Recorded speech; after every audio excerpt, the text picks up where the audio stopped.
మాతృభూమి మాతృభూమే, పరాయి దేశం పరాయి దేశమే. ఇటీవల ప్రభుత్వ విదేశీ విధానాల వల్ల అగ్రరాజ్యాలలో నివసించే భారతీయులపై అక్కడ దేశ స్థానిక ప్రజల నుండి వ్యతిరేకత, ఆగ్రహం కట్టలు తెంచుకొని మన వాళ్ళు వారి దేశం నుండి వెళ్ళిపోవాలి అని ఉద్యమాలు ఊపందుకుంటున్నాయి. అమెరికా, ఆస్ట్రేలియాలో ఇది ముదిరి పాకన పడుతోంది. దేశంలో ఉపాధి అవకాశాలు లేక కుటుంబానికి ఆసరగా ఉండడం కోసం పుట్ట చేత పట్టుకొని విదేశాల్లో వారి షరతులకు లోబడి అక్కడ కంపెనీలు ఉపాధి అవకాశాలు కల్పిస్తే వారికి వచ్చిన ఇబ్బంది ఏమిటో అర్థం కాదు.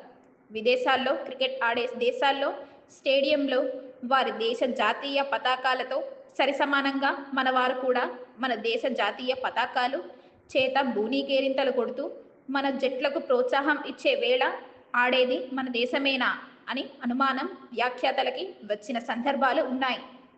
ప్రపంచంలో ఒక్క పాకిస్తాన్లో తప్ప మన దేశ ప్రజల ఉనికి తప్పనిసరి. వారి తెలివితేటలతో భారతీయులు వారి దేశాభివృద్ధిలో భాగం అవుతున్నారు అనే విషయం మరవకూడదు. అవసరం అయితే ప్రధాని మోడీ గారు పాకిస్తాన్కి చెప్పినట్లు మన వారితో పోటీ పడాలి, కానీ ఈర్షపడకూడదు.